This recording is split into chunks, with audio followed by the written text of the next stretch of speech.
Hey, what's up guys? I'm back. I'm now making a video that I did not think I would be making about a car like this. But you know what? A good friend of mine tossed me the keys, let me ever so kindly use it for the weekend, and pretty much I'm kind of blown away at the incredible value that Hyundai has pulled off here.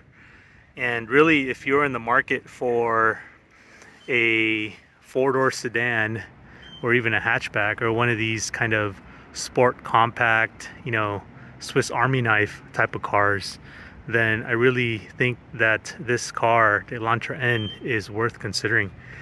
So just to think about the cars that compete with this one. So you have your WRX, that's probably between, I was looking 30,000 to 44,000. This Elantra N is 35K. So it's even, all things considered, fully optioned out, it's going to be cheaper than your WRX. But then you have your Honda Type R, which all of us Honda fanboys are huge fans of. But for goodness sake, that starts at 44,000. That's just MSRP, and we all know in today's market, it's pretty rare to find that car at MSRP. So plan on spending at least $5,000 over MSRP for that. Then you have the newly released Integra Type S. That's $51,000 MSRP, and good luck trying to get that at sticker. So really, at $35,000 with a DCT, and this is the only car sort of in its market, in its niche, that has a DCT. And spoiler alert, the DCT is the hidden gem with this car, I think. So just wanted to kind of do a video on it, and just hopefully this will be quick. The sun's coming down. But I'm just, aside from the car not looking so great, it doesn't necessarily inspire very, emotional, like, attractiveness to it. So I was trying to figure out like, why did I not really look at Hyundai before, and why is this turning out to be such a surprise for me? And I thought about, well, maybe Hyundai has that reputation. We are all kind of kids of the 90s for the most part, and back then Hyundai was just not a great brand at all, right? Build quality, all of that. But is that really fair? I don't think it's fair, because Hyundai now is pretty darn good. Like, I was looking at a lot of the, even just the interior materials, and even though it's kind of hard plastic, this is entirely maybe some fake Alcantara, but you wouldn't really know. It's got a Bose sound system. This is kind of that textured hard plastic, but for all intents and purposes, your touch points are really good. These seats are freaking amazing. I think they're as good, maybe even better than like a McLaren 12C, for example, which I have some experience in. But overall, I think it's about time that we start looking at the Korean brands. I know I've always had them on my radar in terms of the EVs, because they're pretty cutting edge on the EVs as well, but never really gave them a second thought on these kind of like sport compact pocket rockets, So, oh, one more thing. You can get this with a 10-year warranty. It's got a 5-year bumper to bumper, but a 10-year powertrain, something like that. Read the fine print, but generally it has a pretty good value proposition. So really, I just talked real briefly about my impressions. I had videos lined up with me driving this in the canyons and all of that stuff, but in reality, I'm just gonna try to do this real quick so that we can get it out there, not spend editing it and it'll be stuck in my inbox for however long before I ever get around to it. So really, I want to talk about 3 different scenarios that I've had with this car. Driving it as a commuter, I've had it for basically 3 days. So for what it's worth, 3 days is kind of enough to get the feel for it, but it's really not enough to really understand what it's like to live with. So just my general impressions as a commuter, I've had it, in very fast kind of regular speed, no traffic situation, middle of the night, you're driving fast speeds. I've also had it in kind of extreme traffic, bumper to bumper conditions. as well as I've had the opportunity to take this out and really rip on the canyons. So I think I have a pretty good idea of this car. Um, let's just talk real briefly before I go into the kind of whatever driving impressions or whatever the reviewers um, talk and refer to. But in general, like who this car is for, I think you should be looking at this car if you are kind of, you need that one do-it-all Swiss Army knife type of car. This is definitely a contender for that. If you don't need like an SUV, but you're looking for a car that you can track on the weekends, um, and also carry, a full load of people or family, and also be really comfortable when you need it to in eco mode or super sporty, like really sporty in sport or track mode. So just some quick highlights on what actually stands out with this car. The DCT is probably the number one reason or the number one thing that stands out to me. um, I know everyone's on this manual transmission kick, and manual transmission is great and all, but if you really want an all-arounder, I think manual transmission gets old real quick, and the DCT in this car is pretty awesome. Actually, I think that's what makes this vehicle, and people are sleeping on it and not realizing that it's actually pretty darn cool. The front differential, there's some magic going on in that front diff, because I don't really feel any torque steer, but it like claws itself out of the corner as if it almost feels like a all-wheel drive car. That differential on the front is really something special, and it has a whole bunch of settings. You can control the how much it grabs, and that's really rare in a car like this. So just to mention, I do have some experience with the FK8, which is a previous generation Honda Type R, and that's really sort of my basis. I haven't driven the FL5 or the Type S, but since that has a new motor, or that has the same motor, I kind of have an idea how they might drive.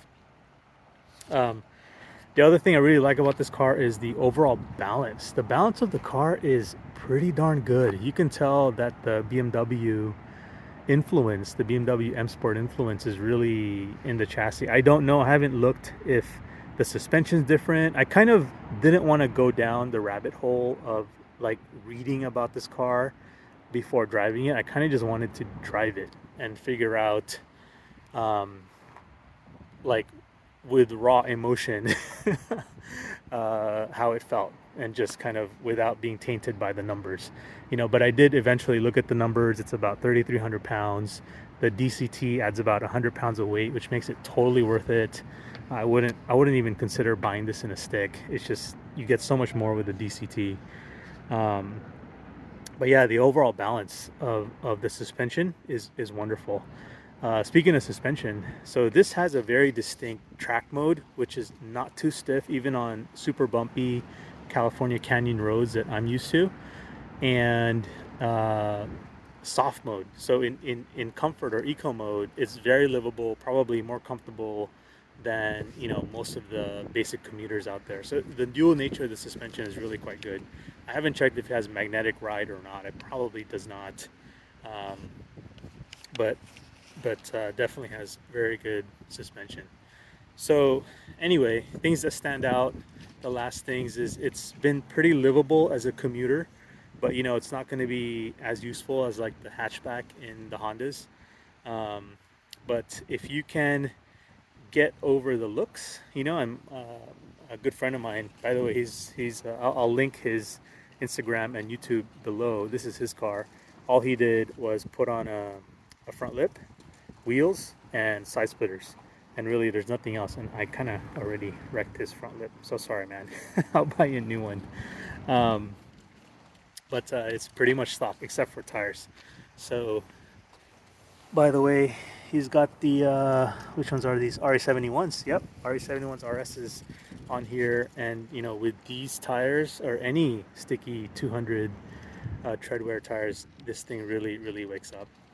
So just some, to make this video fair, there's no car that's perfect. I want to mention some of the things I don't like about the car, and probably the biggest deal breaker for me personally, it probably isn't for lots of you guys, is because I do 20 to 30,000 miles in terms of commuting a year.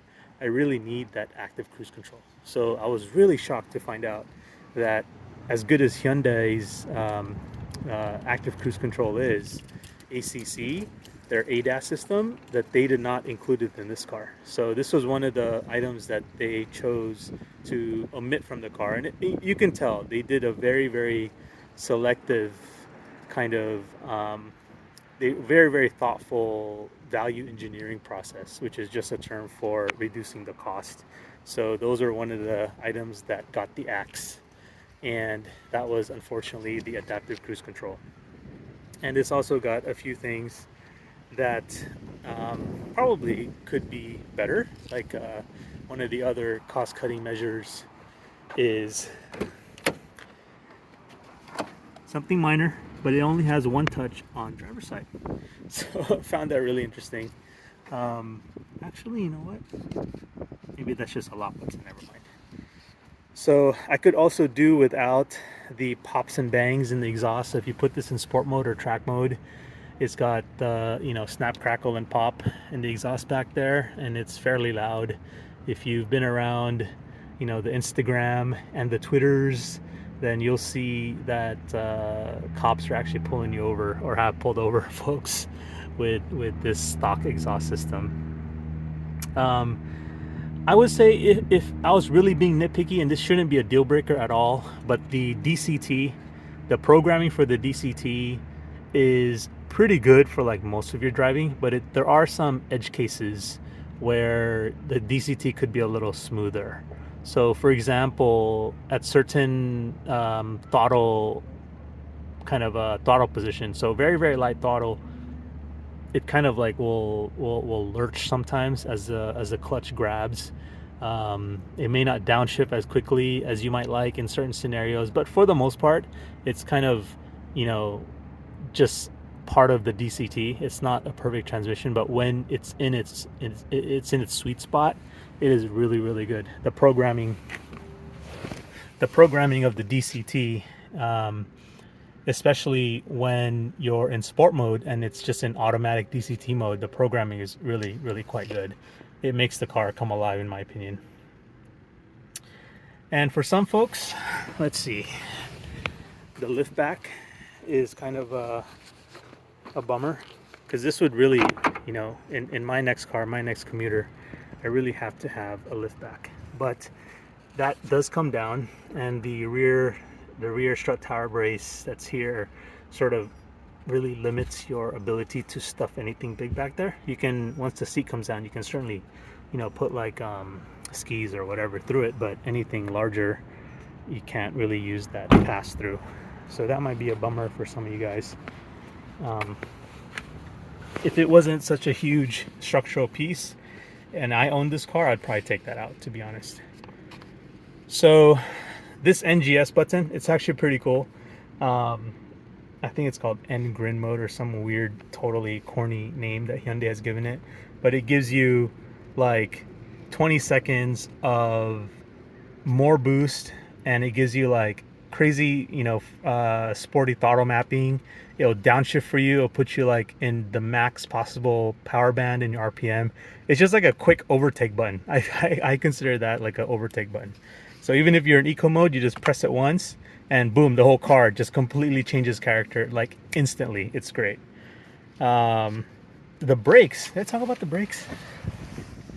So the brakes on this car, nothing special, right? They're just the standard steel iron calipers. They're not like monoblocks, and this is also another area where the cost cutting had to happen. But in reality, the brakes are fantastic, and it got enough braking power, and and basically once you're under hard braking, the chassis is very, very stable. It doesn't like squirm on you. It doesn't do anything fancy. Just the opposite. It'll actually trail braking with this car is actually pretty fun. So in general, just driving this car like a hooligan, it's super fun because it is very like confidence inspiring. So that's what I was most shocked about. Probably more so than the Type R that I drove, which is the FK8. one thing I also love and like about the DCT is to left foot brake. It's super easy to left foot brake on this car. It's great. I really, really like that. And also, this has, let's start it up. This has all the hot boy. Let's see. I even forgot how to do this. This has N mode, all the fancy sensors. So that's just a little bit of that. And you can see over here, brake percentage as I'm pressing the brake. It just has all these super cool sensors that we, guys who don't have new cars spend tons and tons and tons of money retrofitting into their old heaps like I have myself in my personal cars. So just to have all of the different components that you need, oil pressure, oil temp, engine temp, oil temp. I don't know if it has oil pressure, probably does. Hell, it might even have fuel pressure. All of that's in here. And it's just an amazing set of measurement materials or measurement sensors. So probably the only real advantage to the other cars in this class is, I would say, maybe just the additional horsepower of, say, the K20C in the Type S and the Type R. That is, you definitely feel that additional horsepower kind of everywhere. But do I think this car needs more power? I definitely do not. It's got more than enough power for 3,300 pounds. And with as good as that front diff is, you can basically drive it with full confidence. And Will, who's the owner of this car and a good friend of mine, he was putting people to shame in the advanced group in the last track day we were at together. So anyway, one last thing. So in terms of build quality, this does have probably some minor squeaks and rattles that I'll notice, panels squeaking a little bit, and it shouldn't be a deal breaker because it's really not that bad. The sound insulation is fine. If you put sticky tires like this one does, then obviously you'll suffer additional tire noise and things of that sort. But really, I'm just so incredibly just very surprised at the quality that Hyundai is putting out there. And see that little illuminating N logo on the seat? Like they didn't skim money on that. Anyway, guys, I hope this was helpful video for you if you're shopping for one of those cars, WRX, Honda Type R, Acura Integra Type S, those kinds of cars. I really think that you should give this a look. It's a huge surprise, and people are not really aware of this one, I feel. They do have aftermarket tuning chips and firmware updates and all these kinds of things that will increase the boost and basically do a flash tune of some kind. I'm not really familiar with what's out there right now. I do know that those options are out there. So the tuner market is also jumping on board with this, so you'll have plenty of options out there. So that's it. Hope you guys have a good day. Hope this helps. Thanks. Bye.